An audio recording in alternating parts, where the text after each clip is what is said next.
Oh, you name-dropping philosophers, bro? That's appeal to authority, bro. Arguments shouldn't be based on identity, bro.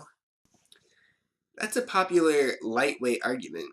Such a person thinks that they know what they're talking about, and it sounds good, but actually, name-dropping philosophers should be an indispensable part of discussing how to live well. Consider for a moment the possibility that you are not the smartest, or most rational, or best educated person that has ever lived. Horrifying, right? Now, consider also that you know that you are not the smartest, or most rational, or best educated person that has ever lived. In other words, consider the possibility that you are a relatively sober thinker. Let's then say that you want to have knowledge about how to live well. What do? You will probably begin by gathering the opinions that have come down to you, from ostensibly great thinkers as well as through popular opinion. After all, we have thousands of years of records of the debate about how to live well. You have to get caught up. You'll get caught up on a TV show. Shouldn't you get caught up on the debate? Let's add another stipulation. You know that you are not the smartest, or most rational, or best educated person that has ever lived, or lived recently, but you are convinced that science has fundamentally altered society and brought the truth about life into view for the first time, and so you only regard contemporaries and relatively modern thinkers as potential sources of advice. What do you do then? You'll probably still gather opinions, the only difference being that you won't have thousands of years of opinions to consider.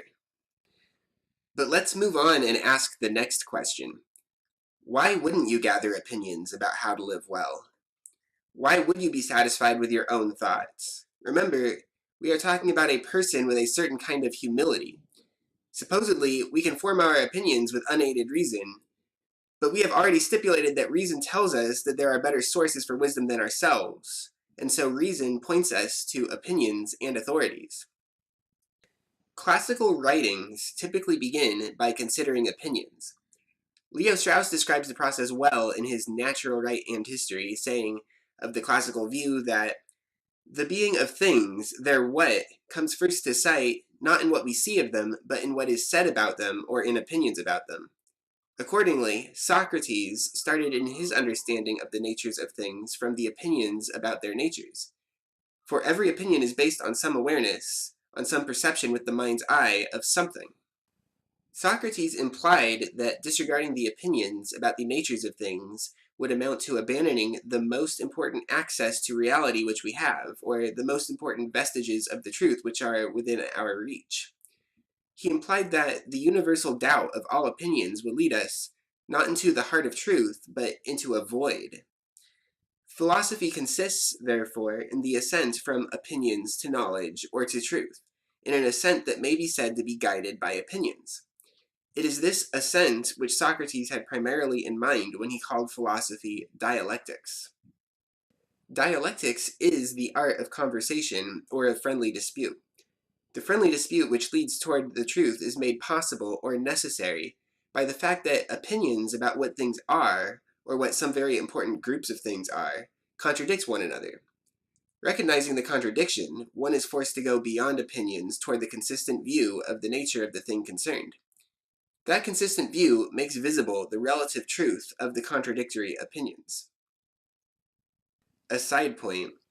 If Strauss's portrayal of Socrates as hostile to the universal doubt of opinions, what we might understand as skepticism, seems strange, go back and reread the allegory of the cave in Plato's Republic, where he says that if you stare at the sun too long, you will go blind.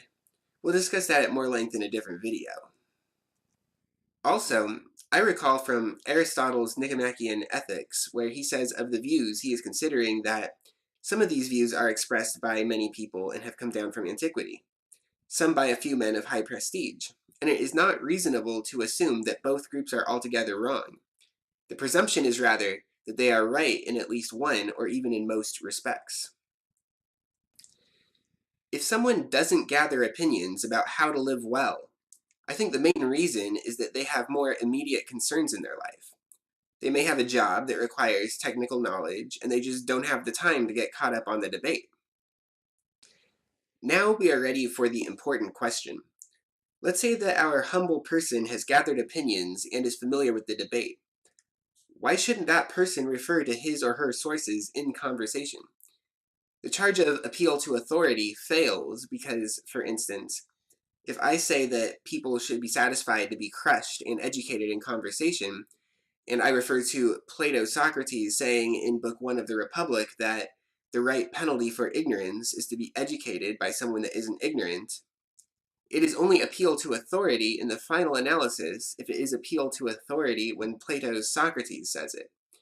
But Plato's Socrates doesn't cite a source, and so it isn't appeal to authority. This brings us to a fine reason for name-dropping philosophers. It is useful to place ideas in the context of systems of thought that are or can be generally known. For instance, central to Plato's thought is that living well is something that can be learned about. And so when I tell someone that Plato's Socrates says that education is the penalty for ignorance, I am invoking all of Plato's relevant thought and not only that one line. There is an objection to name-dropping philosophers that has some merit. If the person you are speaking to isn't familiar with your source, then they likely won't take your meaning as you intend it. But this objection merely needs to be weighed against the benefits of name-dropping. We can say that name-dropping should be done the right way for a particular audience. Remember, we are talking about a relatively sober thinker. He knows that there are better sources for wisdom than himself.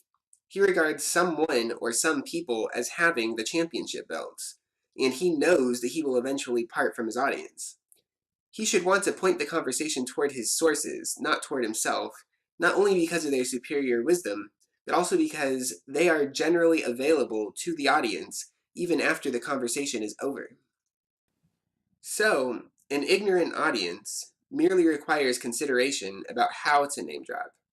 And given that our relatively sober thinker thinks his sources have the belts, it is probably possible to present their thought in a way that is interesting and may cause people to pursue it later. Another issue is the subject of plagiarism. If I think Plato and Aristotle have the belts and gratuitously rep their thought, but never give them credit, then I may have plagiarized their thought. One exception to this is if I am addressing an audience that I know has some kind of hostility to Plato and Aristotle, and I know that I would be better off either physically or rhetorically not mentioning them. But that doesn't rule out mentioning another source. For instance, in my case, what is more likely is that an audience is hostile to conservatism, which they recognize by certain buzzwords like free markets, the Constitution, and discussion about the founders. I find that gratuitously referring to Plato and Aristotle can disarm much of their hostility. Since Plato and Aristotle are so far removed from popular political discourse, and yet they are such considerable thinkers, I am able to have serious discussions with a lot of so-called ideological opponents, since it isn't clear that on other occasions I would criticize their sacred cows. Anyway, it does happen that confused people stubbornly insist that I tell them my views without dropping any names. My response is basically, my view is that Plato and Aristotle have the belts. I try to point to them. Then there's the point that name-dropping facilitates substantive conversation. It's like the line about how politicians should wear patches showing their sponsors like race car drivers do. Conversation can be made a lot more efficient if people are familiar with the debate and make it known who they think have the belts. Of course, this has to be balanced against the previous point, where name-dropping can make an audience hostile. It is for similar reasons that people cite trusted news sources such as the WAPO, the New York Times, the Wall Street Journal. Of course, people have different preferred news sources, but they cite those instead of basket case companies like InfoWars. Another point to consider is that we can name drop implicitly, and it isn't necessarily plagiarism. If someone is familiar with the debate, then they may be able to figure out who you think has the belts, even if you don't drop any names. For instance, as soon as someone mentions the Iran coup from the 50s where Mossadegh was removed from power, I know that I am dealing with a Chomsky file or a descendant of Chomsky files. Also, When reading Augustine and Aquinas, I don't need any additional commentary to know that Augustine is Platonic and Aquinas is Aristotelian. It's just obvious from the form and subjects of their writings. Also, quite a lot of thought can only be traced generally, such as to hippies or classical liberalism. So, given that it is so difficult to utterly avoid name dropping, it is curious that some people are so stubborn about it. But let's consider a fairly different rationale for name-dropping philosophers and other thinkers. There is thought that has altered society, and to understand society, sometimes when tracing its features, we are led to thinkers. I consider it to be very significant that Machiavelli wanted philosophers to change the way they behave. In The Prince, he wrote that, "Since my intention is to write something useful for anyone who understands it, it seemed more suitable to me to search after the effectual truth of the matter rather than its imagined one. And many writers have imagined for themselves republics and principalities that have never been seen nor known to exist in reality. For there is such a gap between how one lives and how one ought to live, that anyone who abandons what is done for what ought to be done learns his ruin rather than his preservation." Long story short, it is conspicuous, to say the least, that whereas prior classical thought focused on how to live well, and therefore presupposed an unattainable standard for perfect justice, the Enlightenment thought that followed Machiavelli focused on mere self-preservation so that the goal of politics could be achievable in real life. Alan Bloom wrote, discussing these thinkers, that there is no doubt that these were serious men, and that their contrivances had a public effect, unlike that of any philosophers or scientists before or since. Modernity is largely of these philosophers' making, and our self-awareness depends on understanding what they wanted to do and what they did do, grasping thus why our situation is different from all other situations. However contrary it may be to contemporary historical wisdom, the leading thread that runs through all the accidents of modern history is the philosophical doctrine of the Enlightenment. Modern regimes were conceived by reason and depended on the reasonableness of their members. And those regimes required the reason of natural science in every aspect of their activity. And the requirements of scientific advance largely determined their policy.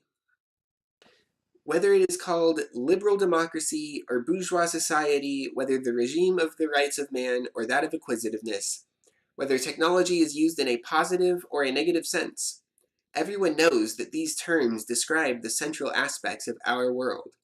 They are demonstrably the results of the thought of a small group of men with deep insight into the nature of things, who collaborated in an enterprise the success of which is almost beyond belief.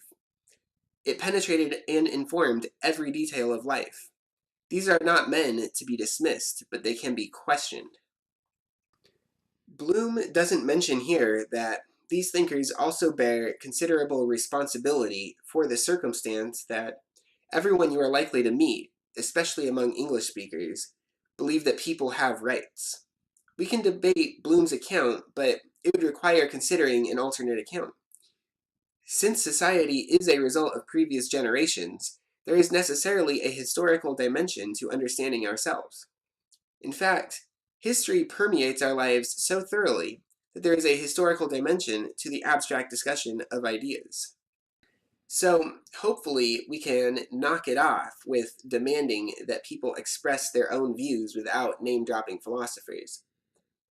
You should know that there have been much better thinkers than you, and thinkers who were better positioned than you. Much of our experience of the world begins with opinions. Name-dropping philosophers is useful to place a statement in the context of someone's generally available thought. It can be useful to facilitate conversation if people are familiar with the debate.